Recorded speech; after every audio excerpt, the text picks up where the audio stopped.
안녕하세요, 여러분. 터키 시리아 지진 피해가 계속 늘어나고 있어서 마음이 굉장히 어수선합니다. 그래서 한번 웃어보자고 오늘 스캔에서는 좀 가벼운 내용을 준비해 봤습니다. 물론 당사자들한테는 가벼운 내용이 아닐 거예요.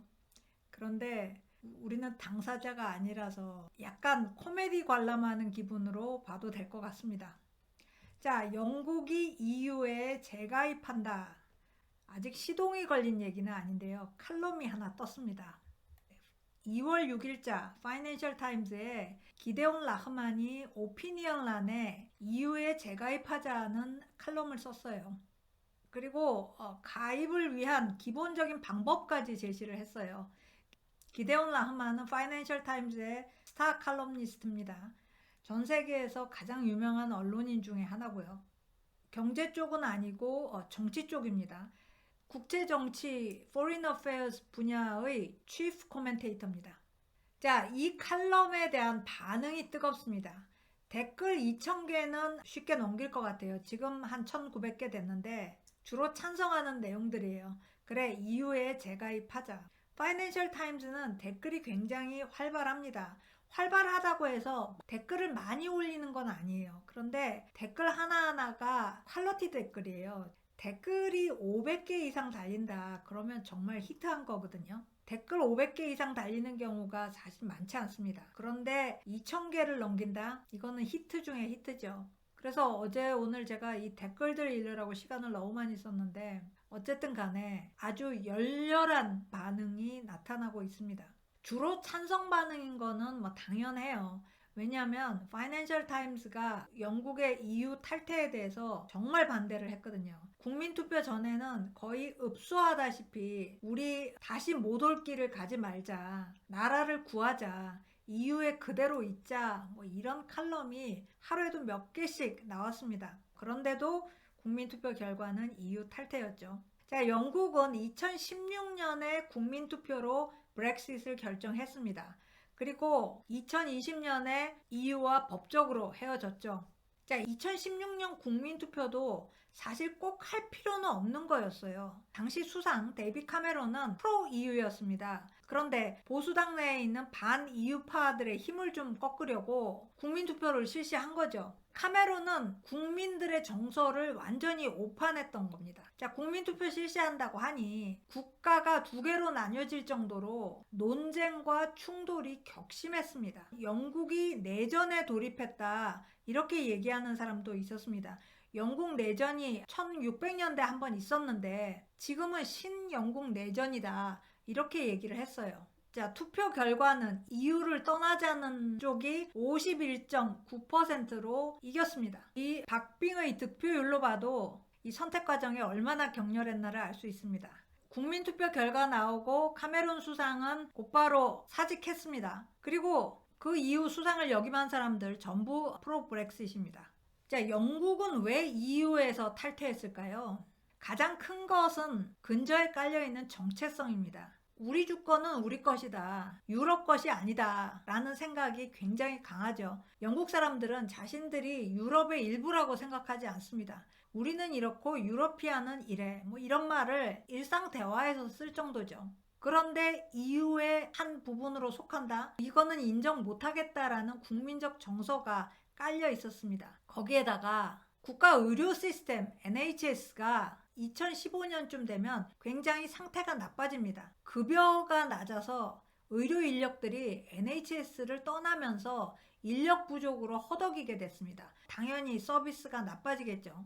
여기에 대한 불만이 굉장히 컸습니다. NHS에 대한 저임금 정책은 유럽의 정책입니다. 이 수준을 영국에다 적용하다 보니까 NHS에서 다 떠난 거죠. 거기에다가 이민이 엄청나게 들어왔는데 EU에서 받아준 난민들이 EU 여권을 가지고 들어오는 바람에 영국이 통제를 못했어요. 그래서 여기에 대한 불만도 굉장히 컸습니다. 이런 부분들이 누적되면서 유럽에 대한 부정적 정서가 폭발을 하게 된 거죠. 그런데 지금 영국 상황은 탈퇴할 때보다 더 악화되어 있습니다. 올해 영국은 선진국 중에 유일하게 역성장할 것으로 전망이 되고 있죠. 그리고 NHS 인력 부족 문제는 더 심화됐습니다.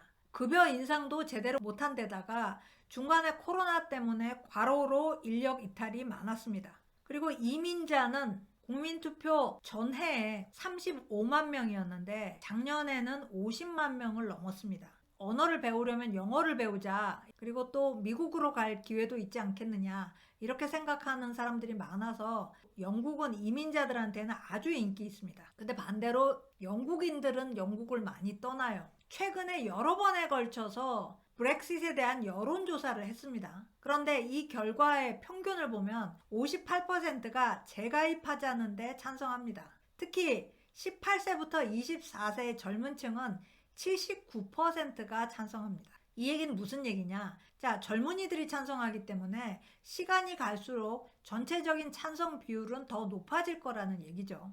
정치권은 대체적으로 재가입에 부정적이거나 얘기도 안 꺼내고 있습니다. 노동당도 재가입은 있을 수 없다는 입장 최근에 표명했고요. 영국 사람들은 EU에 재가입하는 데는 두 개의 큰 장애물이 있다고 생각하고 있습니다. 첫 번째 장애물은 EU가 우리를 다시 받아주겠냐 이거고요. 두 번째 장애물은 EU가 받아준다 하더라도 재가입 조건을 강화할 텐데 이걸 보면 영국인들이 마음을 바꿀 거라는 거죠. 그렇게 되면 이 찬성률은 급락하게 될 거고 또다시 나라 전체가 혼란을 겪어야 되는 거죠. 자, 그래서 이 기데온 라흐만이 이 칼럼을 쓰면서 EU 관련자들에게 전화까지 돌렸습니다. 그랬더니 EU 집행위 임원들이 대체적으로 영국 재가입에 찬성하고 있더라는 거죠. 아, 영국이 재가입하는 것은 가장 이상적인 시나리오다. 내 꿈이다. 이렇게 얘기를 하더라는 거예요. 단 프랑스는 분명히 반대할 거다. 그렇지만 1970년대에 영국이 EC에 처음 가입했을 때도 프랑스는 반대했습니다. 그런데 결국 프랑스 반대를 딛고 가입을 했으니까 이번에도 충분히 극복할 수 있을 거다. 라흐만은 이렇게 얘기를 합니다. 자, 두 번째 장애물. 영국 국민이 과연 새로운 재가입 조건을 받아들일까? 영국이 좀 특혜를 받기는 했어요. 제 생각에 가장 컸던 거는 EU의 소셜 차터를 영국이 받아들이지 않았어요. EU는 훨씬 더 진보적인 소셜 차터를 갖고 있어서 이거를 영국이 받아들이지 않았고요. 그리고 EU에 대한 회비도 영국의 계산법대로 조정을 했습니다. 또 유로도 안 쓰고 계속 파운드화를 쓰고 있죠. 자, 이번에는 유로를 받아들여야 할지도 모른다라고 라흐만이 얘기를 하는데 사실 꼭 그런 건 아닐 것 같아요. 왜냐하면 스웨덴도 EU에 속하지만 크로네를 그대로 쓰고 있거든요. EU가 회원국이 되려면 유로를 써야 된다. 이렇게 강제하지는 않습니다. 어쨌거나 기데온 라흐만은 영국이 계속 침몰하는 것을 그대로 두지 말고 국민투표 다시 실시해서 EU에 재가입하자. 그리고 이 국민투표는 두 단계로 나눠서 진행하자라고 제안을 하고 있습니다. 1단계는 2026년에 실시하자. 시점까지 제안을 합니다. 2016년에 브렉시트 국민투표를 했으니까 10년 기념일에 다시 투표를 하자는 거죠. 이 1단계 투표에서 큰 차이로 재가입 투표가 많으면 그걸로 재가입을 결정하는 게 아니라 영국 정부가 EU 집행부와 논의할 수 있도록 허용해 주는 걸로 하자. 그러면 논의하는 기간이 있겠죠. 2단계로 국민투표를 실시하자. 여기에서 찬성이 나오면 재가입하자는 겁니다. 자, 만약에 이렇게 되면 이거 좀 영국인들한테는 좀 창피한 거 아니냐. 그 난리를 치고 EU와 헤어져 놓고 잘 안 되니까 다시 들어간다.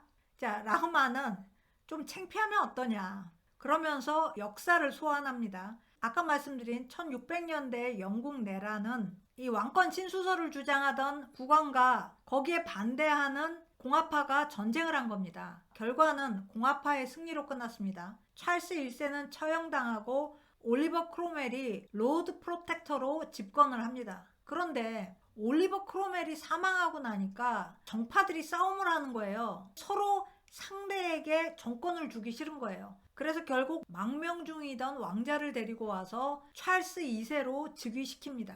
왕권의 복권을 허용한 거죠. 이렇게 영국 역사는 명분보다는 실리의 역사다. 창피한 거는 무릎 쓰자.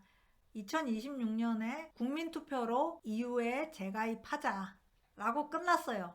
저는 개인적으로 영국은 따로 있었으면 좋겠어요.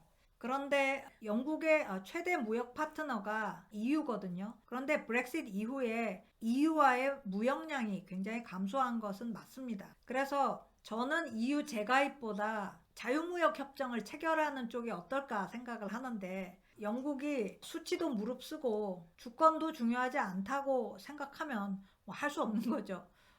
어쨌든 재가입 얘기가 수면 위로 본격적으로 올라올 것 같습니다. 자, 오늘 스캔 여기까지입니다. 고맙습니다.